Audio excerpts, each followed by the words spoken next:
Welcome to only IAS. स्वागत है आप सभी लोगों का प्रीलिम बूस्टर न्यूज डिस्कशन में। आज 15 जुलाई 2022 है, तो आइए देख लेते हैं कैसे कौन से इंपॉर्टेंट आर्टिकल्स हैं जो आज हमें कवर करने हैं।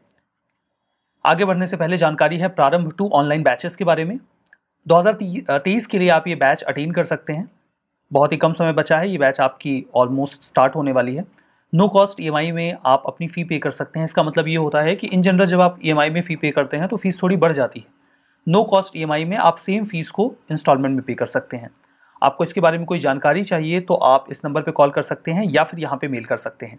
चलिए आगे बढ़ते हैं। हमारा first article global gender gap index के बारे में है।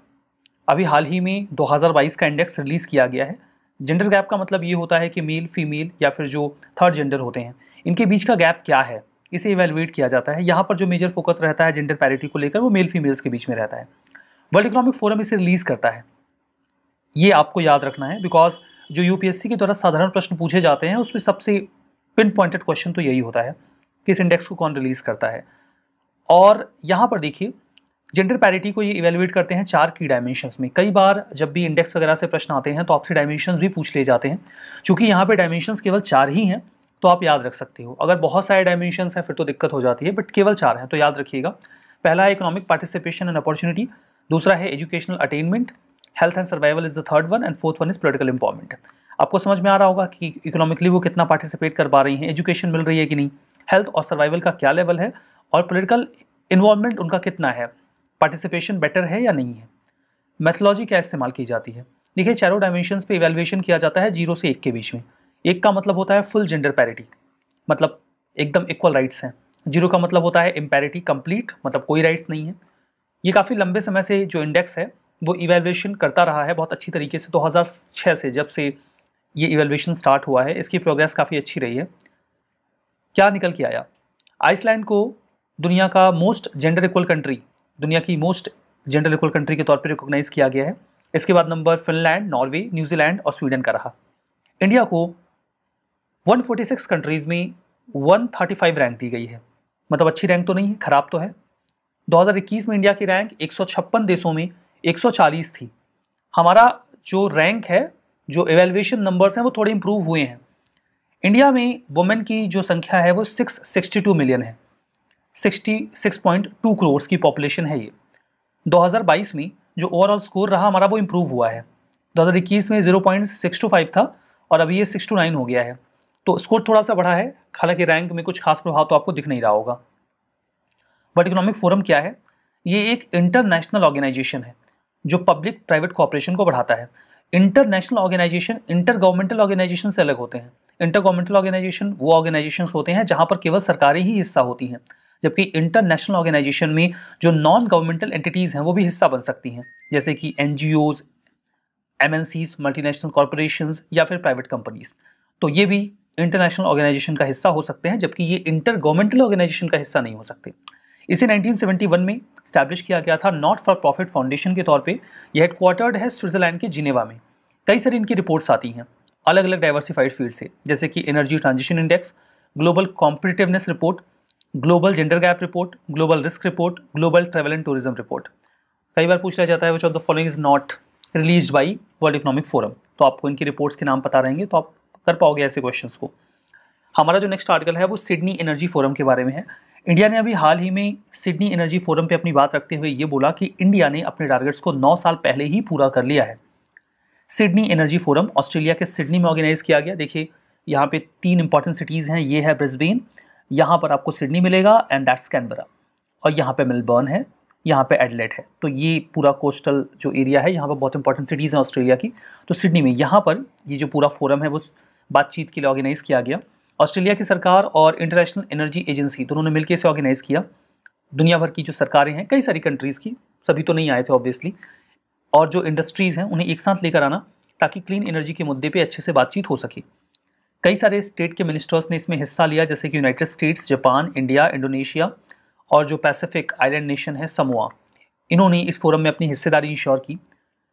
क्या हाईलाइट्स निकल के आई इंडिया की ओर से, जो हमारे एनवायरमेंटल मिनिस्टर थे उन्होंने क्या कहा। उन्होंने कहा कि इंडिया ने 162 गीगावाट रीन्यूएबल एनर्जी कैपेसिटी को इंस्टॉल किया है, जो कि 402 गीगावाट का 41% है। ये जो हमारा टारगेट था जिसे 2030 तक हमें पूरा करना था, उसे हमने 9 साल पहले ही पूरा कर लिया है। देखिए 2015 में इंडिया ने कमिट किया था कि जो भी हम एनर्जी प्रोड्यूस करते हैं उसका 40% हम रीन्यूएबल सोर्सेज से करेंगे 2030 तक। ये हमारा नेशनल डिटरमाइंड कंट्रीब्यूशन था, हमने खुद से ये टारगेट बनाया था, लेकिन हमने इसे 2021 में ही अटेन कर लिया, यानी कि 9 साल पहले ही। COP26 की जो अभी मीटिंग हुई थी, कॉन्फ्रेंस ग्लासगो में 2021 में, प्राइम मिनिस्टर ने वहाँ पे एनडीसी का जो टारगेट था उसको थोड़ा इंक्रीज भी किया। नॉन फॉसिल सोर्सेज से जो हम एनर्जी अपनी प्रोड्यूस करते हैं उसकी कैपेसिटी को, जो पहले हमने 450 गीगावाट टारगेट किया था, उसे हमने 500 गीगावाट कर दिया है 2030 के लिए। हमें पता है हम इसे अटेन कर लेंगे। हमारा नेक्स्ट आर्टिकल बेल लॉ के बारे में है। सुप्रीम कोर्ट ने अभी हाल ही में ये बोला कि बहुत आवश्यकता है कि हम बेल लॉ को लेकर रिफॉर्म्स लेकर आएँ। हमारे पास क्लियर कट लॉ होना चाहिए, जैसे कि यूनाइटेड किंगडम में है कि किन कंडीशंस में और कैसे बेल दी जाएगी जब किसी व्यक्ति के ऊपर आरोप लगते हैं। तो कोड ऑफ क्रिमिनल प्रोसीजर में कहीं पर भी बेल इस शब्द को डिफाइन नहीं किया गया है, केवल कैटेगराइज किया गया है ऑफेंसेस को, ये बेलेबल है, ये नॉन बेलेबल है। जब किसी व्यक्ति को गिरफ्तार कर लिया जाता है तो टेम्परेरी लीव के तौर पे उसे बेल दे दी जाती है। सीआरपीसी मजिस्ट्रेट को एम्पावर करते हैं कि वो बेल दे सकते हैं अगर वो ऑफेंस बेलेबल है, तो ये उनका राइट होता है अगर बेलेबल ऑफेंस है कि उन्हें बेल दे दी जाए। इसमें देखिए बेल बॉन्ड्स के साथ, जिसमें सिक्योरिटी भी कई बार जमा करवाई जाती है, कई बार नहीं करवाई जाती है, बेल देने के प्रावधान किए गए हैं। नॉन बेलेबल ऑफेंस ऐसे होते हैं जिसमें पुलिस ऑफिसर्स बिना किसी वारंट के किसी व्यक्ति को अरेस्ट कर सकते हैं। मजिस्ट्रेट डिटरमाइन करते हैं कि उस व्यक्ति को बेल पर रिलीज करना है या नहीं करना है। सुप्रीम कोर्ट ने क्या कहा बेल रिफॉर्म्स को लेकर?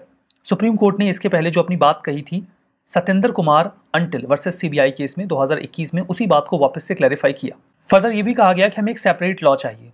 बेल नॉट जेल का एक प्रिंसिपल है जिसमें माना जाता है कि अगर किसी व्यक्ति के ऊपर आरोप साबित नहीं हुए हैं तो वो इनोसेंट है, इन दैट केस उसे बेल मिलनी चाहिए। लेकिन इसे अक्सर इग्नोर किया जाता है, जो कि कॉलोनियल माइंडसेट है। कोर्ट ने भी कहा कि जो सीआरपीसी है इसमें हमने कई बार अमेंडमेंट्स तो किए हैं, लेकिन फिर भी ये जो कॉलोनियल एरा का ओरिजिनल स्ट्रक्चर है उसको रिटेन करके रखे हुए हैं, और अक्सर लोगों को तब भी बेल नहीं मिल पाती जबकि उन्हें मिल जानी चाहिए। कोर्ट ने यह भी कहा कि अगर किसी व्यक्ति के ऊपर कुछ आरोप लगाया गया है, 2 लोग हैं, अगर उन्होंने सेम ऑफेंस किया है या सेम ऑफेंस के उनके ऊपर आरोप है, एक्यूज किया गया है, तो उन्हें बेल देते वक्त सभी कोर्ट्स के द्वारा इक्वली ट्रीट किया जाना चाहिए। अगर किसी व्यक्ति को बेल मिल जा रही है, किसी को नहीं मिल रही है, तो ये आर्टिकल 14 और 15 का वायलेशन है। जहाँ पे इक्वलिटी बिफोर लॉ की बात की गई आर्टिकल 14 में, और आर्टिकल 15 इंश्योर करता है कि डिस्क्रिमिनेशन नहीं किया जाएगा। इसीलिए सेपरेट लॉ चाहिए।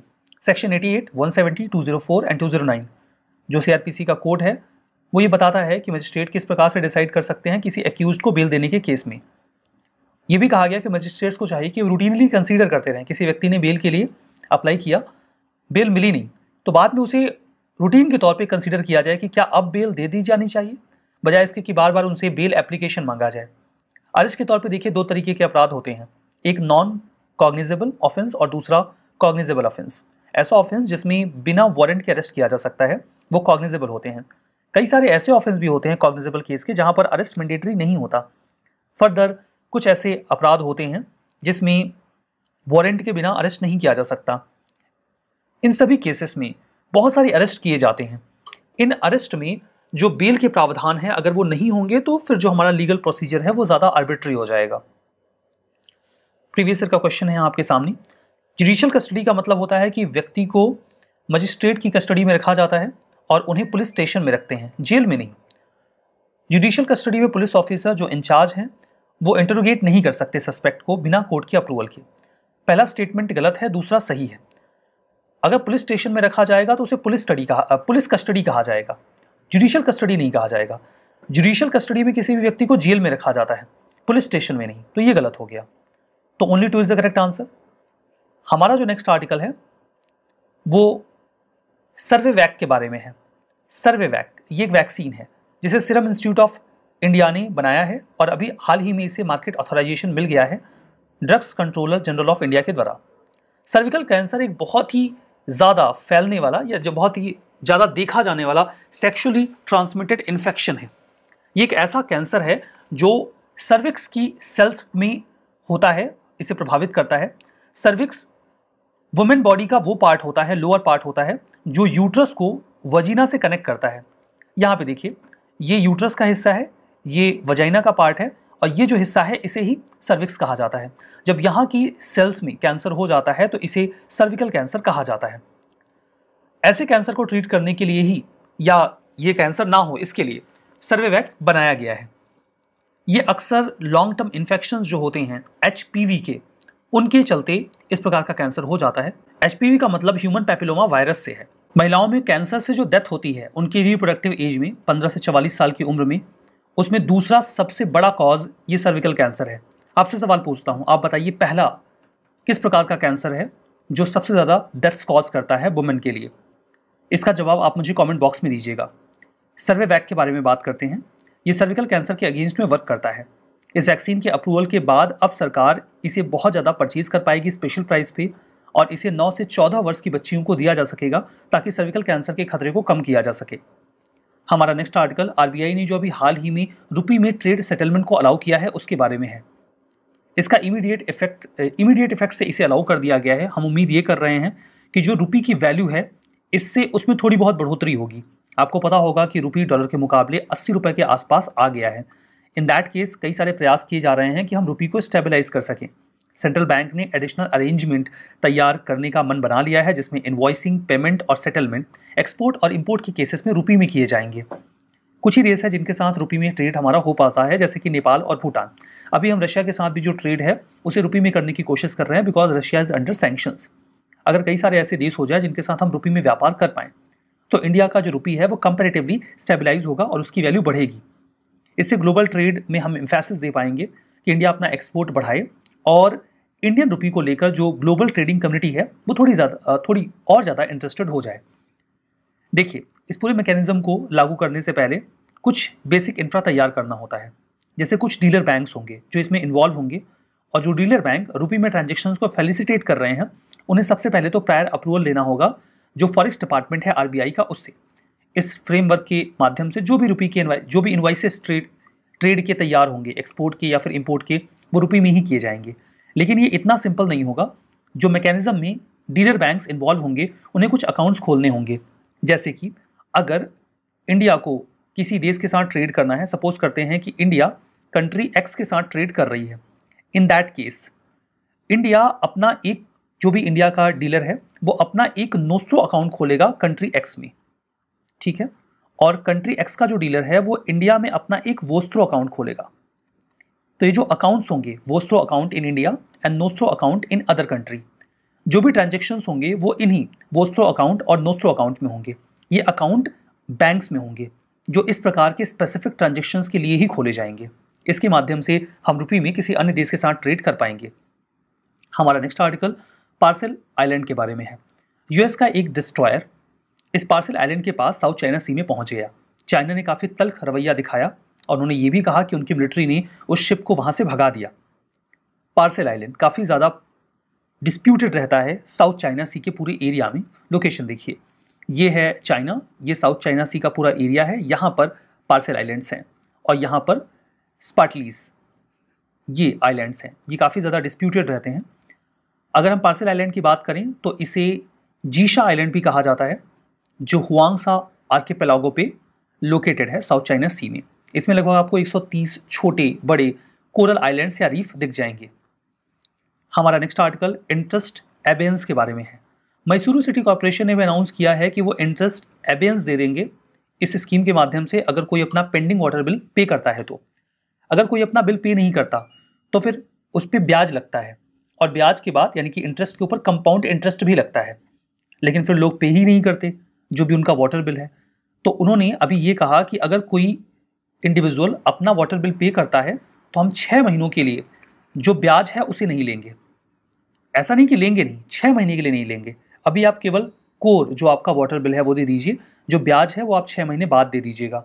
तो इंटरेस्ट एबेंस में अक्सर यही होता है कि टेम्परली एक हिस्सा जो होता है उसे सेट असाइड कर दिया जाता है, किनारे कर दिया जाता है कि ये आप बाद में दे दीजिएगा, ताकि जो डिस्प्यूट है वो सेटल डाउन हो जाए, जो लिटिगेशन है वो क्लियर हो जाए।